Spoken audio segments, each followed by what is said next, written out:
The Addiction Podcast, Point of No Return, sponsored by Narconon Ojai. Hello, everybody, and welcome to the Addiction Podcast, Point of No Return. My name is Joni Siegel, and I will be the host for today's episode. Today we have an interview, which I'm very excited about, and I'll tell you about that in just a few minutes. But I also want to remind you to please subscribe to this podcast wherever you listen to podcasts. And also go to YouTube and find us on YouTube, because we are putting out a message of hope and help. And it is our mission in life to inspire people to get help if they know someone who is addicted or if they themselves are addicted. There are solutions that will work. The same solution might not work for everybody, but the point is you have to reach out and you have to try, and you need to do it now. So when you subscribe on either YouTube or where you listen to podcasts, you help us grow and you help more and more people find out about our messages and the people we talk to. So today we're going to be talking to an author named James Brown. He is a husband, former addict, father, skeptic. Now 60, with years of sobriety under his belt, and the father of 3 sons. He's the author of the critically acclaimed memoirs Apology to the Young Addict, The Los Angeles Diaries, and This River. He is the recipient of a National Endowment for the Arts Literature Fellowship and the Nelson Algren Literary Award in short fiction. Brown's work has appeared in GQ, the New York Times Magazine, Los Angeles Times Magazine, Plowshares, New England Review, and many other publications. His message, like ours, is that you can change and that there is hope. Without further ado, let's talk to James Brown. James, thank you so much for being on the podcast. I really appreciate you being willing to share your story with us. And I know that every time we have a story such as yours, that people listen and they hear something about it that maybe they can relate to. And the hope is that if it's the loved one of an addict, that they will reach out for help, or if it's the addict themselves, that they will reach out for help for themselves. So start off by telling me how you got started with drugs or alcohol. It started back in childhood, actually. I began using, my first drug was marijuana. That came at the age of 9. And then I began to drink. I think it was 12 was when I had my first drink. And then I experimented with other substances, whatever was available. And that included heroin by the age of 14. Wow. Got an early start. Yeah. Who introduced you to marijuana when you were younger? I don't like to admit it, but it was my brother. Okay. And he was older than me. He didn't see any harm in marijuana. And I think he was only 16 or 17 at the time. He had actually moved out early, and he had his own apartment. He had begun to work as an actor and made enough money to be able to move out when he was 17. And went over to visit him one time, and he had the marijuana, and that was back in the day when marijuana wasn't nearly as powerful as it is today. And that was my first introduction to marijuana. Wow. Yeah, the marijuana of those days is definitely not the marijuana of today. No, absolutely not. Today's stuff is very strong. Exactly. And then how did you transition to heroin? How did that start? It takes me back into another part of my life that probably is, it's regrettable. I grew up with a single mother in Los Angeles, and she had a criminal background. When she was released from prison, original charges were arson and homicide. They were reduced to tax evasion, ultimately. And when we moved to Los Angeles, when she got out of prison, she took my brother, sister, and I to Los Angeles. And she had to work a lot. She was working, and my brother had his life, my sister had her life, so I was pretty much on my own. And so at an early age, I was around the parks of Los Angeles, and I grew up with a lot of there were many, many other kids in my apartment complex and in the neighborhood who came from single parent families. And so we hung out together in the parks. And it was in the parks that I became a petty criminal, mostly burglary, some strong arm with what we called a crew of young men at that time. I was the youngest of the group, and it was at that point there that other drugs got introduced into my life. I got it. So you're 14 and you're presumably in high school. Was your dad still in the picture, or? It's a little confusing because at the age of, excuse me, at the age of, I believe it was 13, I left Los Angeles I got in some trouble there in LA. And my brother and I and my sister was against the idea, but in any event, I returned to went and live with my father. And I continued along my destructive ways for quite a few years. But I think it was a time that I spent with my father that made a big difference in why I'm here and my brother and sister are not. My father's a more stable person. He introduced me to work. He was a building contractor, and so I didn't have as much free time to do the things I ordinarily would have done. And I learned that there was honor in work, that there was other ways to make money rather than robbing and stealing. Got it. Where was your dad living at the time? It was in San Jose, California. Okay. So away from the interestingness of Los Angeles, I shall say. I shall put it mildly. Right.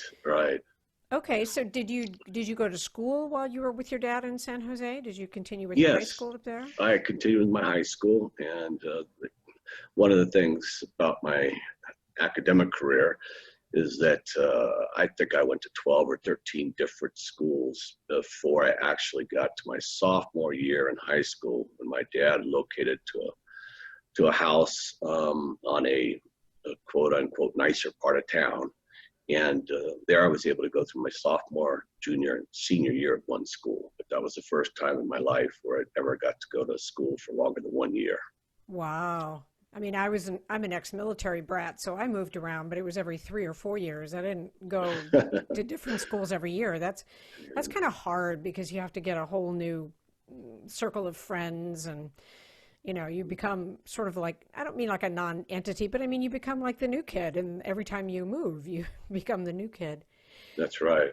Right. So your brother and your sister, they stayed with your mom. They stayed with my mother, and my brother, his drinking began early. He was extremely bright. He had an IQ of 170, Wow. the Stanford Binet test, which is 30 points above genius. Wow. I believe there's only 50,000 people in the world usually that qualify for that, that distinction. He's an exceedingly smart young man. He modeled himself after John F. Kennedy. And John F. Kennedy read 300 books a year purportedly. And so my brother, that's what he attempted to do, and he was successful. Very smart young man, but socially, he had issues. Very, very shy, even though he was an actor. Oddly, you'd think a lot of actors are extroverts, but not necessarily so. With drinking, he was able to socialize. He was able to feel better about himself, because deep down he had a lot of insecurities. Even though he became a successful actor at an early age, he still was insecure. And it was his drinking that took off early, 17, 18, I believe. And I had always thought that alcoholics were the people that we saw on Skid Row. Right. I never imagined that by the age of 27, that you could become a diehard alcoholic. He had reached a point where he was drinking about a quart of vodka a day, and his face, he was a very handsome young man. The movies he starred in, by the way, I digress for a second, was the two movies that were notable was Bad Company with Jeff Bridges, and that was a Stanley Jaffe production, Paramount. And then he also starred in Daisy Miller with Sybil Shepherd, and that was a Peter Bogdanovich film. Wow. But by the time he was 27, he couldn't continue to drink and live, and he couldn't live and continue to drink, and became in deep despair. And he put a 38 in his mouth, and that was he just decided to check out early. Oh, that's so tragic. I'm sorry. That's why we do this, and why you do what you do, so that maybe someone listening who knows an alcoholic can take action before it gets to that point. And he was several years older than you. How about your sister? Was she older as well, or younger? She was a few years older than me as well, and she was an aspiring actress. Again, she was a very good actress, or actor, and but she was also extremely shy. And alcohol did for her what it did for my brother, what it did for me as well.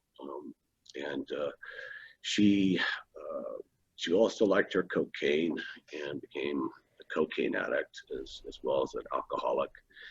And she eventually took the same path that my brother did, and that was her choice, was to jump over the overpass into that thing called the Los Angeles River, which is essentially just a concrete channel. Right. So, I'm sorry. How old was she when she took her own life? I think she was touching 40. Okay. At that time there. So she lived longer than my brother, but she loved my brother very much, and she never fully recovered from his suicide. I got it. Is your mother still alive? My mother, no, she's passed on a few years back, and it fell to me. I hadn't spoken with her for many, many years until my sister's suicide. And after my sister took her life, then my mother and I reopened relationships. And towards the last part of her life, after she lost her husband, it behooved me to look after her. So we did spend a few years together, and became closer than we ever had before in her last few years. That's good. I'm glad that you could reconcile with her. Is your dad still around? No, he passed on when I was, I believe, I think it was 25, and I loved him deeply, and I really only had a chance to know him from the ages of, I think we go back to 14 until 25. So I had about 9 years with him, get a chance to know him, although I too moved out of the house at 17. And so I wasn't able to spend as much time with him as I would like to. Right. When you were living with your dad, you mentioned that you learned kind of work ethic and, the value in doing a good job. Were you continuing to do drugs when you were living with your dad? Yes. It was, I guess you would call it recreational use. I was just an addict waiting to happen, however. Right. But I used recreational. I was able to live a double life for most of my life, using and abusing drugs. To be frank with you, there are some people, I think, that can experiment with drugs and they've passed through the fires unscathed. Mm-hmm. But there's a group of us, and I don't know what the statistic is or how you would even get a statistic. I've heard 10, 20% of us who do begin to experiment with drugs, it will become a way of life, a lifestyle, and a perversion of our lives. Right. I don't know. I've never researched what the exact numbers are, but I kind of believe in my heart of hearts that the the percentage of people who become addicted versus the people who can manage their addiction and be what we call functioning addicts, I'm going to think that the percentage is quite a bit higher, because so many of these drugs, they chemically affect the body. So there's mental or spiritual addiction, but then there's physical addiction, and I don't know that you can manage that so much. Anyway, I don't know the numbers. I'm just kind of talking out of my hat, but I think it's more people that get addicted than don't, and that's why we have a problem today. I think you're smart in saying the number would be higher, because to say it otherwise might be encouraging people to think, oh, I can be one of those that's going to escape this. When you don't know, you really don't know what your personality type is and what your psyche is and what past traumas you might have had, how all those play into taking us, allowing the drug to take us. So it's better to err on the side of higher than lower. I think you're right. Exactly. And the other thing that I think that sometimes people don't take into account, definitely not young people when they decide they're going to experiment with drugs, and that is that long-term usage of drugs, whether you are a full-blown addict and, or whether you are quote unquote managing your addiction and maybe you're not doing it every day, maybe you're just doing it on the weekend, but long-term use of drugs and alcohol has very detrimental effects on the body. And so it's one thing to say, oh, I'm a functioning addict with my cocaine and I'm only doing it a couple days a week. But after you've done that for 20 years, you're taking a toll on the body because drugs are poison, basically.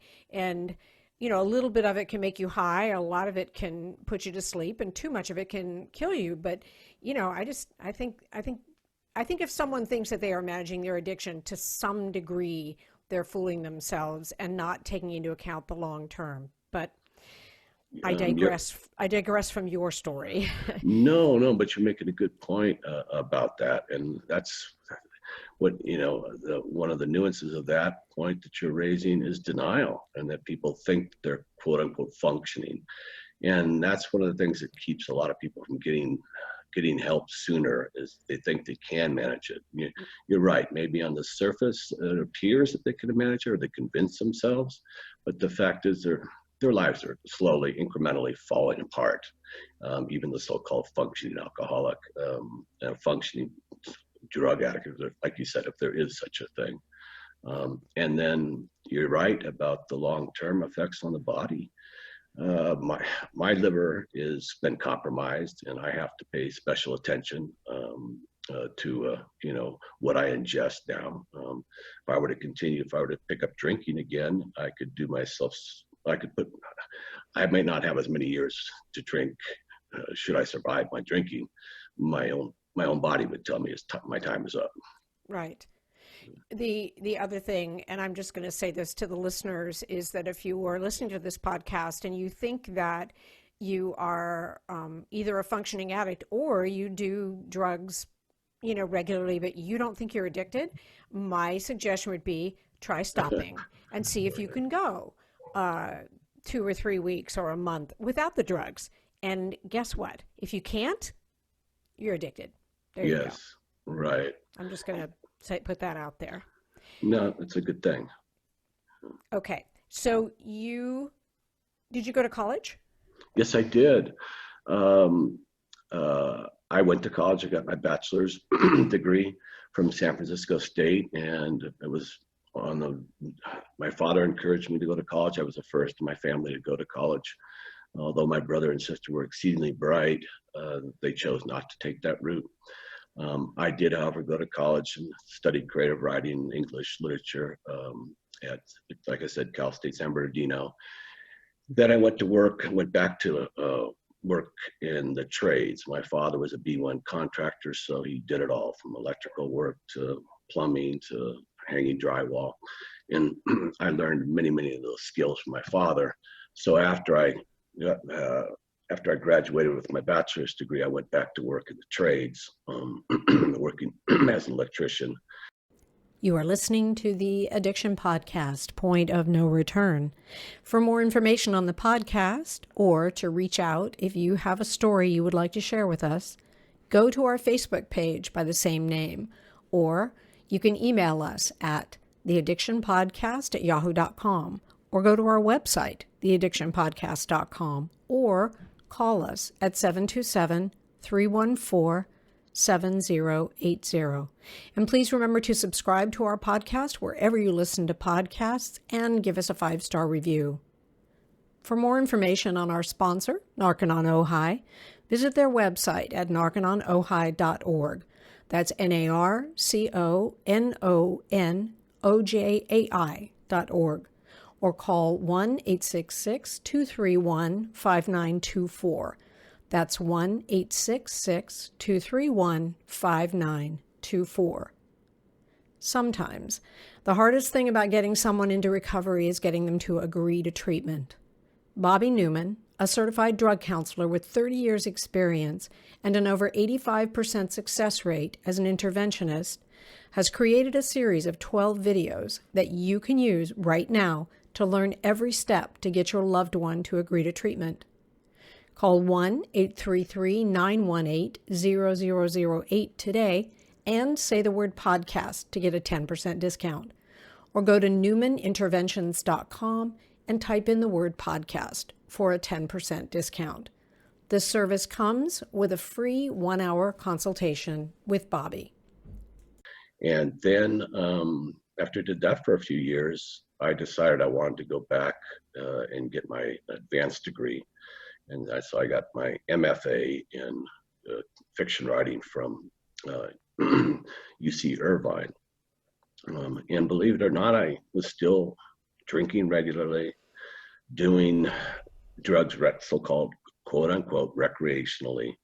And I hadn't yet become fully, well, I guess we're going back to the whole notion of the so-called functioning addict. Yeah. It's a balancing act. Yeah. But yes, I was formally educated. Okay. And you got married and had children. Yes. Did your drug use continue into your marriage and fatherhood? Sadly, yes, it did. And if I could go back and grab some years, and if I could have gotten into or should have gotten into recovery much sooner, I would have had better years with my children and my wife. Like so many alcoholics and addicts, I destroyed my marriage. And I robbed my children of a good father for many, many years. It wasn't that I didn't love them. I loved them dearly. I would take a bullet for any one of my boys without hesitation. It's just that when you are addicted, regardless of your best intentions and regardless of how deeply you might love, the drug comes first. Right. Right. So I think you mentioned this, a little bit about this in the interview I watched, but, we call this podcast, the Addiction Podcast, Point of No Return, because we like to hear from the former addict. When was your wake-up call? When was that moment when you said, either I'm going to get clean and sober, or I'm going to die or go down that road? What was that moment for you? I think there were a couple of moments like that, maybe 3 or 4. But the one that stuck. The one that stuck is a very dark, dark story. And that was after I divorced my first wife, and she was a very good woman. And God rest her soul, she passed about 4 years after we were married. And she was having another child with another man. And the baby survived, but she did not. People get divorced. It doesn't mean they stop loving their wife or their husband, whoever it may be. So all the years we had together, the history, there was love there. Even though the last 4 or 5 years were hell because of my addiction, there was love there. There were memories there. And when she passed, again, I don't want to mislead the viewers or listeners out there into thinking that there's any excuse for a relapse. But in this case here, I'm going to rationalize like a good addict does and tell you that her death put me back over the edge. And it was at that time there that I was considering joining my brother and sister. I had something like a psychotic break and a nervous breakdown of some sort.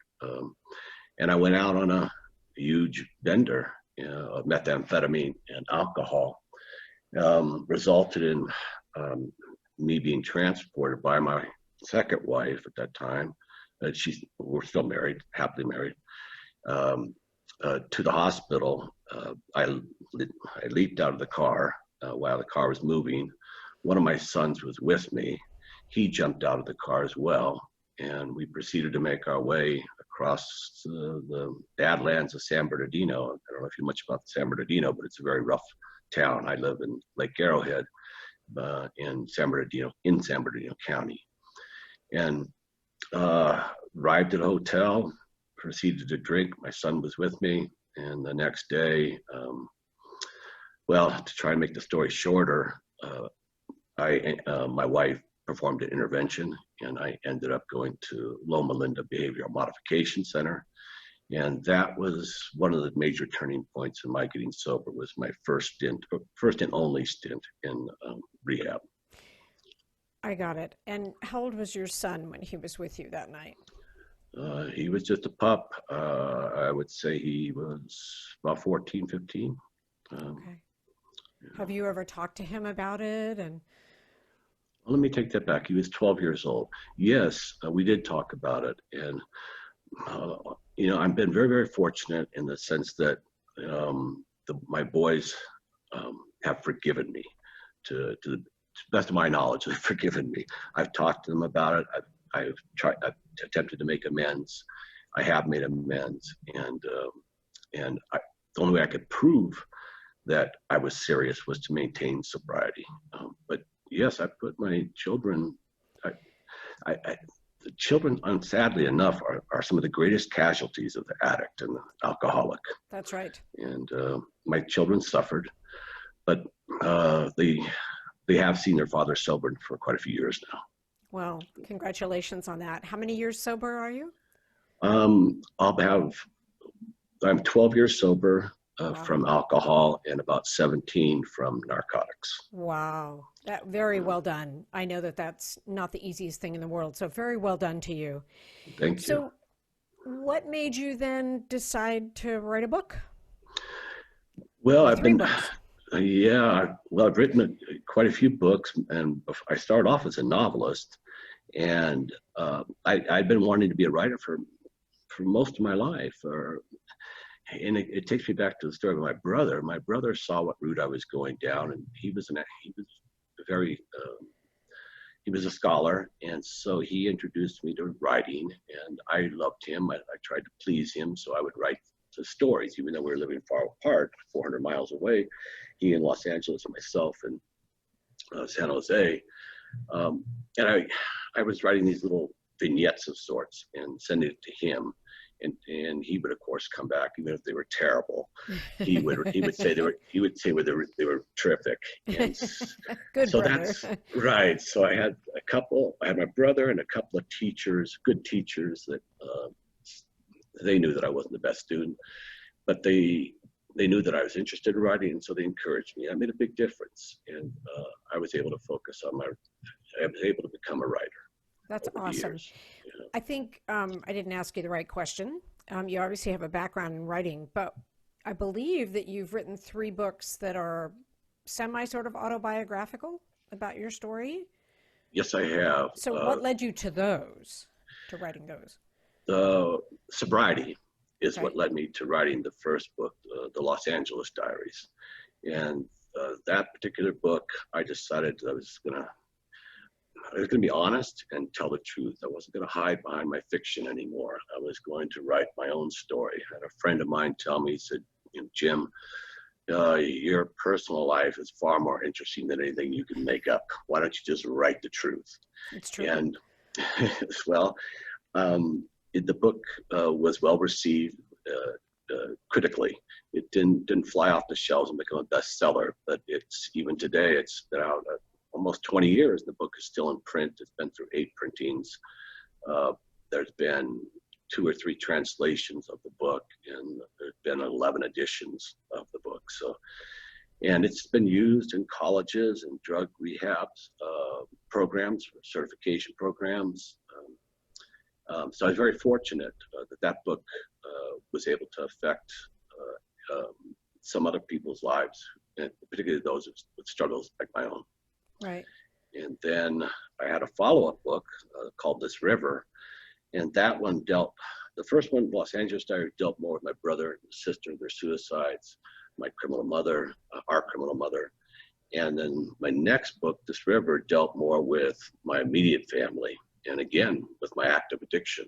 And the book that's coming out, called Apology to the Young Addict, is the third one and the final one of this trilogy that deals with sobriety. Now that I've had a chance to be sober for a decade, slightly more than a decade.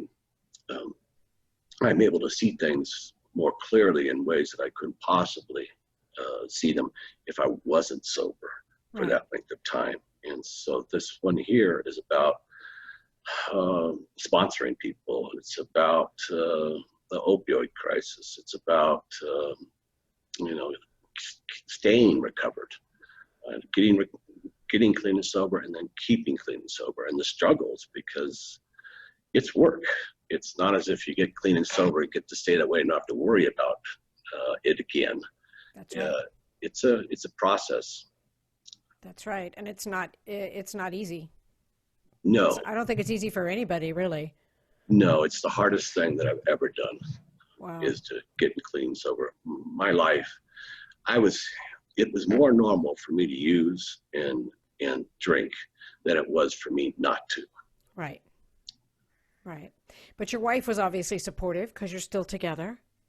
Yes, she's been very, very helpful, and the addict has to make the choice to get clean and sober. That has to be wholly personal. But the support system of having a good wife in my corner made a huge, huge difference. I don't think I could have gotten sober without the love of my wife and the love of my 3 boys. It made a huge difference to me. That's awesome. You mentioned, again, I watched your CNN interview, you mentioned spirituality being a part of your recovery. Can you tell us a little bit more about what that means? Well, that's a tough one. Spirituality is elusive, and it means different things to different people. Well, what does it mean to you? What does it mean to be good? Good question. There. What it means to me is I need to be forgiven. I have done too many things and harmed too many people, and there's stories that I can't share with you. Understood. I felt so bad about myself that I needed a power that would tell me that if I decided to stay clean and sober and decided to quit hurting people, that I would be forgiven. And I needed that. I also needed to be in conversation with a God, so that I could go up at night and I could pray to someone or something that I felt was listening and that cared. I also felt, because I reached such depths of despair and darkness, that there was no meaning in this world for me, and I needed to believe that there's meaning in my life. And some people, more credit to them, they can find meaning in their life outside of spirituality, and I don't begrudge them that at all. Some of us may not have that luxury, and I had to find a God, my understanding, as they call it in AA, but and I needed to be in conversation, and I needed to be forgiven. Wow. I think that's huge. I think just that 1 minute there is just huge for people listening, because I can see how when you've gone down the road of addiction, you probably don't like yourself very much. So you have to find something to like. And I think, looking for a higher power that, you can aspire to and will forgive you and won't judge you. I think that's huge. And the other thing I think that's very important for anybody listening is this doesn't mean that you have to walk into a church. Religion doesn't have a monopoly on God. No, it doesn't. You can be close to God, and you can, find some spiritual awareness of God without ever walking into a church. And I think that's very important, because I think, this is not a religious podcast, so people listening are going to have their own different views and beliefs. And I really like that. That's a fabulous part of your story. I like that, James, very much. Thank you. So, the way I like to end these interviews is, we have possibly some addicts who listen. I know I got an email from one who is considers himself a functioning addict. There may be people who are looking for hope, who have their own addiction. And we know we have friends and family of addicts who listen to the podcast. So if there was one message you could give these people, what would that message be? You may have heard it before. I can rephrase it and tell you that when I was at the lowest point of my life, when darkness and despair were all I knew and all I could fathom imagining. And I'd had a brother that took his life, and I had a sister who took her life. And I lost my father at an early age. And I lost a lot of people that I loved over the years. That darkness, that despair could easily have consumed me. And I'm not sure exactly what pulled me away from it enough to be able to have just that, what they call moment of clarity, to say that, no, I don't want to take my life. No, I want to continue on. There's a part of me that wants to live. And that's that notion of, and then we call it, we can reduce it to the word hope. If you let go of that last strand of hope, then there won't be any more. And for me, thank God I had a strand of hope to hang on to, because I look at my life now and I think my boys, my wife, I love them, they love me. I wouldn't be here for any of that had I lost that strand, had I stopped caring. And so my message would be, do not ever stop caring, and do not ever buy into the lie that there isn't, that the darkness and despair is that you can't overcome it. You need to believe in yourself. That's great. That's a fabulous message. And the only thing I would add to it is, if you're in that despair and darkness, you need to reach out, because Yes. There are people who are willing to help you.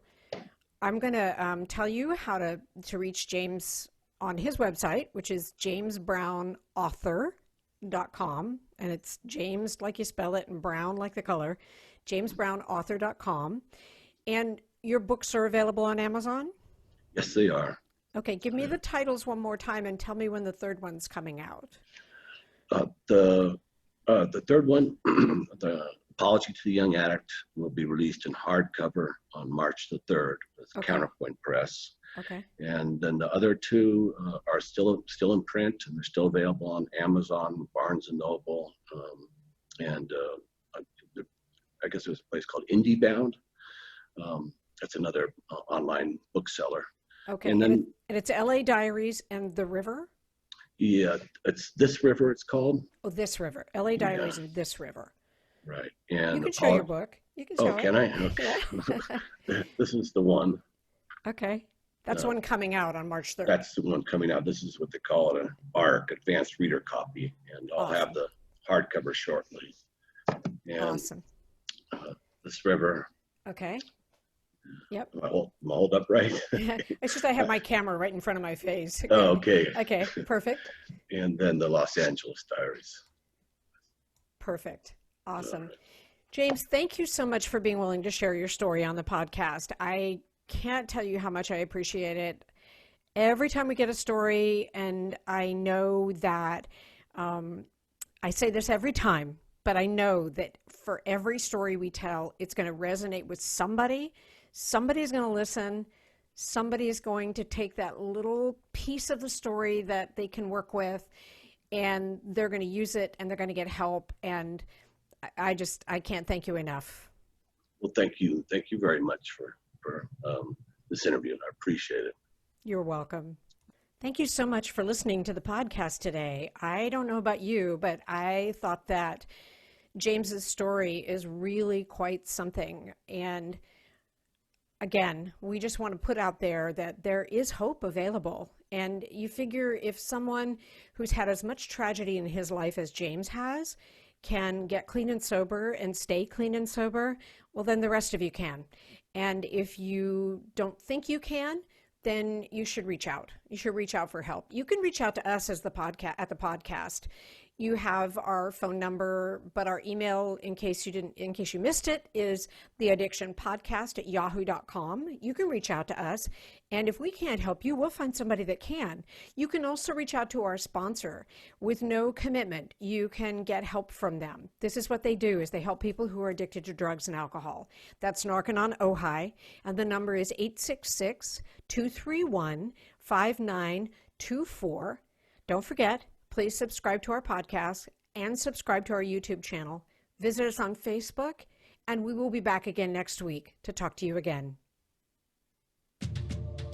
You have been listening to the Addiction Podcast, Point of No Return, sponsored by Narconon Ojai. For more information on Narconon Ojai, call 866-231-5924 or visit www.narcononojai.org. Narconon is a non-12-step rehabilitation program based on the works of L. Ron Hubbard.